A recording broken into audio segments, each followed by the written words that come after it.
So ప్రెగ్నెన్సీలో ప్రతి antenatal విజిట్లో మనము పేషెంట్స్కి రెగ్యులర్గా మేము చూసేది ఏంటంటే వెయిట్ గెయిన్ ఎలాగుంది, బ్లడ్ ప్రెషర్ ఎలాగుంది అని చెప్పేసి మనం చూస్తూ ఉంటాం. సో బ్లడ్ ప్రెషర్ యొక్క ఇంపార్టెన్స్ ఏంటి అని మనం మాట్లాడుకున్నప్పుడు నార్మల్ బ్లడ్ ప్రెషర్ 120/80 మెయింటైన్ చేసిన వాళ్ళలో ఎలాంటి కాంప్లికేషన్స్ కానీ ఎలాంటివి ఉండకపోవు. కానీ కొన్ని సందర్భాల్లో హై బ్లడ్ ప్రెషర్ అంటే కొంతమందికి ఆల్రెడీ ప్రెగ్నెంట్ అవ్వకముందు నుంచి బీపీ ఉండవచ్చు, కొంతమందికి ఏంటంటే ప్రెగ్నెన్సీ పాజిటివ్ అయిన తర్వాత 20 వీక్స్ అంటే 5th మంత్ దాటిన తర్వాత బ్లడ్ ప్రెషర్ వచ్చే అవకాశం ఉంటుంది. సో ఆల్రెడీ బ్లడ్ ప్రెషర్ ఉన్న వాళ్ళలో వాళ్ళు ఏదైనా మెడికేషన్ ఆల్రెడీ వాడుతుంటే అది కంటిన్యూ చేయడం చాలా అవసరము. సో కొంతమందికి ఏంటంటే 20 వీక్స్ తర్వాత ఈ బీపీ వచ్చిన వాళ్ళు మనం గెస్టేషనల్ హైపర్ టెన్షన్ అంటాం.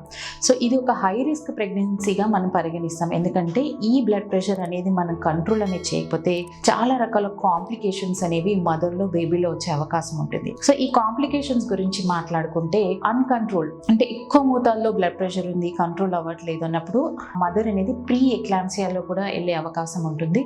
సో అన్కంట్రోల్డ్ బీపీ మానిటరింగ్ సరిగా లేకపోతే ఒక్కొక్కసారి ఫిట్స్ వచ్చి చాలా ప్రమాదకరమైన స్థితిలో ఎక్లాంసియా అనే సిచ్యుయేషన్ కూడా వచ్చే అవకాశం అనేది ఉంటుంది. సో కొన్ని సందర్భాల్లో ఏంటంటే బేబీ కడుపులోనే చనిపోవడం స్టిల్ ఐయుడి అంటాము. కొన్ని సందర్భాల్లో ప్లాసెంటా అంటే మాయ అనేది ఈ హై బ్లడ్ ప్రెషర్స్ ఉండడం వల్ల సెపరేట్ అయిపోయి అబ్రప్షన్ ప్లాసెంటా అని చెప్పేసి అంటాం. సో ఈ బీపీ ఎక్కువగా ఉండడం అనేది చాలా చాలా కాంప్లికేషన్స్ ని తెచ్చే ఇదిగా ఉంటుంది. సో అందుకని ఎవరైతే gestational hyper tension and diagnosis మీకు అయిందో వెంటనే రెగ్యులర్ గా బీపీ ఇంట్లో మానిటర్ చేసుకోవడము, మేము ప్రిస్క్రైబ్ చేసిన మెడిసిన్స్ అంటే యాంటీ హైపర్ టెన్సివ్స్ కానీ ఏదైనా కానీ మీరు రెగ్యులర్ గా తరచుగా వాడము, బేబీ యొక్క గ్రోత్ ని మానిటర్ చేసుకోవడం. ఎందుకంటే ఈ హైపర్ టెన్షన్ వల్ల బేబీ యొక్క గ్రోత్ కూడా ఎఫెక్ట్ అయ్యే ఛాన్సెస్ ఉంటుంది. ఐయుజిఆర్ బేబీస్ అంటే intra uterine growth retardation, preterm birth అవ్వడము, కొన్ని సందర్భాల్లో సిజేరియన్ సెక్షన్ కూడా ఎక్కువగా బీపీ ఉన్న వాళ్ళు ఎర్లీగా చేసే అవకాశం అనేది ప్రీటర్మ్ డెలివరీ అయ్యే అవకాశాలు కూడా ఉంటాయి.